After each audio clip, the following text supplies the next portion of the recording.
Hey everybody, welcome back to my YouTube channel. My name is Chuck Musselwhite, and the purpose of this channel is to encourage you in your faith as you follow Jesus Christ, especially in areas like marriage and parenting. And so today, I want to talk to you about something that, let's just put it this way. It's one of the most common mistakes that happens in marriage, and it often happens very early on in the marriage. You often hear the phrase, women get into marriage thinking that they can change their husband, and men get into marriage hoping that their wives never change. And so, although that's a generalization, you could say the same thing about men, especially now. I've seen it kind of shift in our culture because men are fixers, and they will often look at their wife as a project to fix. And one thing I want to let you guys know right off the bat is that it is impossible for you to change anybody. I know people who brag about this stuff. I know people who are just kind of, I don't want to say arrogant, but just kind of cocky in the sense of like, oh, I can change them, or I'm going to change them, or we're going to fix this and all that kind of stuff. And listen, I've been married over 28 years, and I have done very little, if anything, to change my wife, and the same thing could be said for her. And so what do? Are you stuck? Are you stuck with it? No, not at all. But the thing is that you have to realize that the power's not in your hands to change your spouse. You could do everything in your power. You can manipulate. You can guilt. You can bribe. You can do everything possible to bring about change in your husband or in your wife, and nothing happens. And in fact, if your spouse perceives that you're trying to change them against their will, they'll resist, and in fact, they'll often shut down. And because the fact is that they, unless they have your blessing, they don't want you meddling, and for all different types of reasons that we don't have time to get into here. But I just want to encourage you guys, because the fact is I've seen marriages kind of get off on the wrong foot because, it's all bliss and fun during the dating, and it's just, it's beautiful during the wedding ceremony. And then as soon as the couple starts living together and they're with each other just even a couple weeks or a couple months, there's things that just start to annoy. And instead of learning to be flexible and gracious in those situations, oftentimes people get frustrated and then they start to demand change. And if the person doesn't respond, then they start to try to fix them. And this is one of the few ways early on in marriage where marriages go sideways and end up in a ditch. And oftentimes this is what you'll see happen when marriages that are in really quickly. It has nothing to do with money. It has nothing even to do with with intimacy or like that. Oftentimes it's the fact is that the other person just annoys them and they can't live with it, and so they bail. And this is, of course, is just as analogous compared to my dealings and my experience. But I just want to encourage you guys. The fact is that true change can happen, but you have to be able to look at in the right way. If you don't, it will be detrimental to your marriage. And so I want to kind of walk you through some things here. I got some notes that I'm going to look at. But the first thing is that you have to admit and you have to accept that you can't change your spouse. Okay, you have to get there, because the fact is you will be set up for a lifetime of frustration if you don't let this one go. When you try to change them, they're going to resist. When you don't see progress, you're going to get frustrated, and then you'll start to do other things. I've seen spouses withhold intimacy for years because the fact is they're frustrated with their spouse not changing. And man, that opens up a whole nother can of worms that we'll get into in another video that we don't have time to today. But the thing is, we want to focus on change. And as much as you may want to help them change will not happen until the pain of not changing is greater than the pain of changing. Ultimatums won't work. Withholding things won't work. Bribes and rewards won't work. The fact is, what we need to understand is that people are afraid of change, and they won't change even though the behavior or the habit or whatever it is that they're doing, they know that it's damaging to themselves, damaging to you, damaging to the marriage, family, outside of that kind of stuff. They won't change. And you'll hear people say, well, people won't change until they're ready to change. Well, you know what? There's a lot of people out there that want to change, and they don't see change happening. And the fact is because the pain of not changing is still less than the pain of changing. And what brings that pain? Well, it's interesting. It's you can almost say it's psychological. And the fact is that people are freaked out by change. The uncertainty, man, is especially nowadays, man, the uncertainty of change is just absolutely will put the brakes on many people's lives, because the fact is they're more comfortable in their misery right now than they are realizing what's going to be going on or what's capable of in the future. And so I just want to encourage you guys that don't give up hope. There is a way to bring change. And so what brings change? Well, the first thing that brings change, especially in a marriage, and that's the context that I'm talking about. But of course, this relates to other relationships in our lives as well. But the first thing that brings change is grace. Okay, grace. What is grace? Grace is giving someone something that they don't deserve. Okay, like Jesus, when he gave us forgiveness upon the cross, we don't deserve it. We can't earn it. But he freely gives it to us, and he gives us the double whammy of both grace and mercy. And so, he doesn't give us what we do deserve, and he gives us what we don't deserve. And so you have to develop an attitude of grace. And you're like, well, how much is that? Well, I'll take you back to when the disciples asked Jesus, how many times should we forgive people? And Peter got all bold and said, forgive people 7 times. And Jesus is 7 times 7 in 70 in the same day. And that's what that is basically a Jewish saying for unlimited, abounding, unconditional kind of thing. And so you have to develop that attitude of grace. So you have to create an atmosphere where people can fail and get up again. Do you want to know why people don't change? Because they're not afraid of trying. They're afraid of failing and the looks and the comments and the actions that people will give towards them. And I see that especially in young people today, man. Their biggest fear is looking stupid in front of their peers or anybody else. And so they refuse to do anything outside their comfort zone.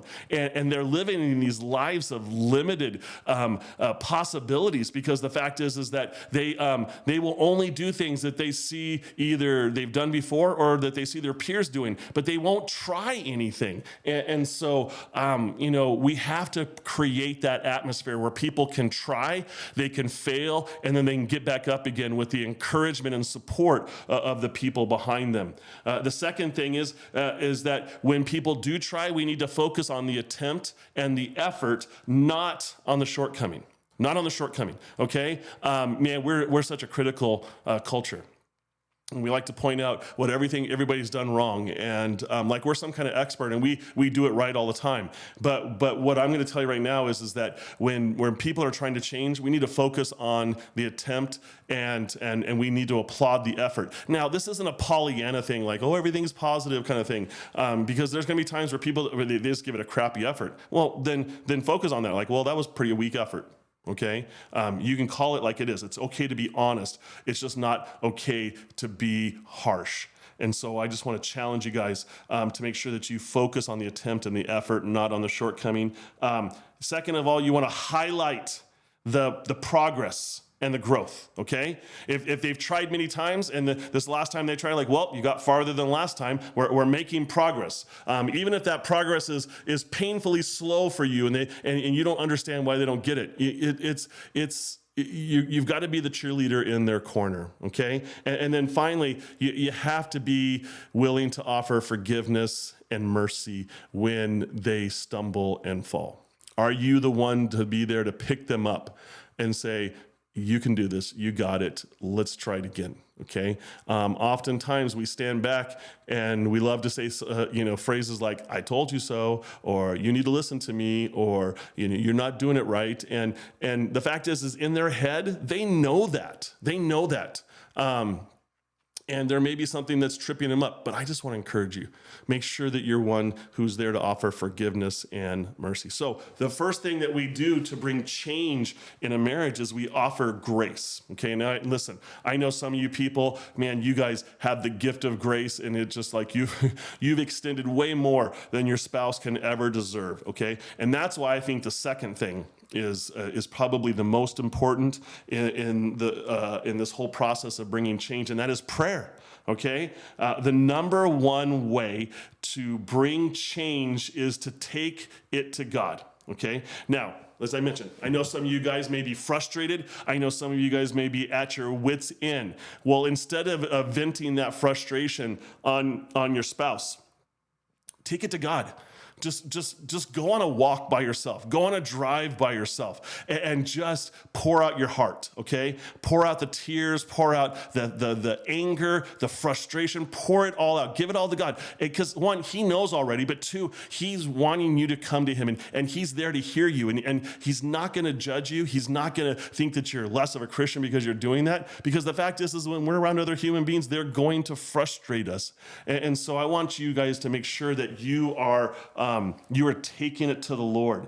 And you'll find two things happen when you take these things to the Lord, when you take your frustrations to the Lord. The first is that God will bring circumstances into your spouse's life that necessitate change. Okay, and this could be fun and even entertaining to watch. And I only say this is because I know early in our marriage, my wife was trying to fix me. I do a lot of things that annoy and frustrate her.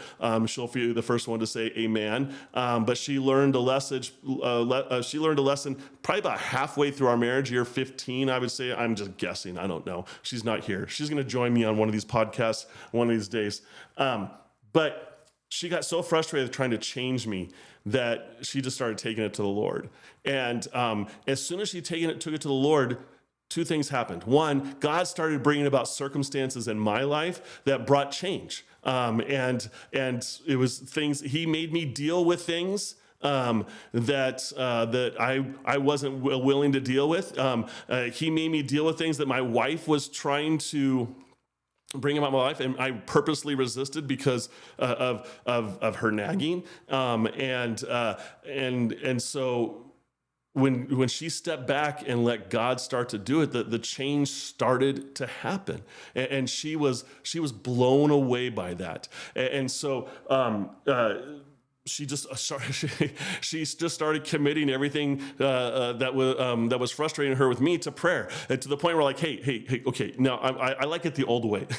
I told her, I like it the old way. You just tell me what you want to change. I'm tired of these God-ordained, God-divine situations. I'm tired of him bringing change in my life. And of course, she hasn't changed from that point forward. And so it doesn't mean that she doesn't voice frustrations. It doesn't mean that she doesn't express her concerns, but she truly does take them to the Lord, and she watches how God does them. The second thing that you will see happen when you take things to prayer is that you will start to see a change in your heart. Okay? God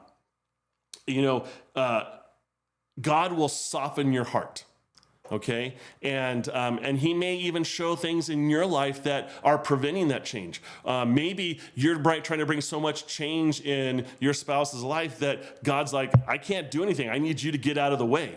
And that's hard for us to hear because we like to be in control. We like to think that, we think way more of our capabilities than we really are capable of. And so what I want to just challenge you guys with is that you take things to prayer, you watch God do it, but the thing that I want you guys to understand is that as God softens your heart, he will help you to look at things differently. Many times, a lot of our frustration is based not so much on the frustrating thing that our spouse does, but also to our unwillingness to look at it from a different perspective. Maybe their perspective, maybe from a higher perspective. And so God will soften your heart. And let's be honest, much of the change people want is built up from frustrations in the past. It gets so bad that our spouses can't do anything right. And we're almost looking for them to do something wrong. And when they do something wrong, we're the first one there to laugh, to say, I told you so. And what I want to challenge you guys with is take it to the Lord, let God do a work in your spouse, but also to let God do a work in your heart. The final thing that I want to share with you in this video about how to bring change in your spouse is to celebrate when change comes, okay? Celebrate it when it happens. Maybe not throw a party. You don't have to throw a party because they may be just overcoming some stupid habit that has been holding them and your family back. But heap praise, okay? Give credit where credit is due, and especially if the change is consistent over time. Be thankful. Be thankful to your spouse. Be thankful to others who helped in that process.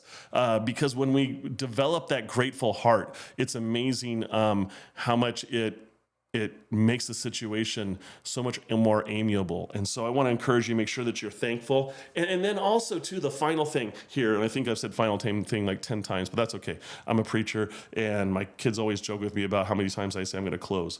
But the final thing is catch them doing something right.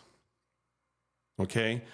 Don't wait until they bring it to you. Don't wait till other people point it out. When you see your spouse doing something right that they've struggled with and that you've been frustrated over, catch them doing something right and compliment them and just say, man, I'm so glad. I'm so glad.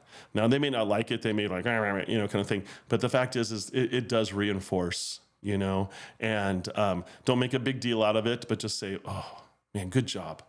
I'm so thankful for you, and I'm so blessed to have you as my spouse, as my husband, as my wife. These aren't 100% tried and true methods, but I have seen them bring about change in my own relationship with my wife, and I've seen them bring change in other people. But I just want to encourage you, okay? Stop trying to change your spouse, okay? Extend grace.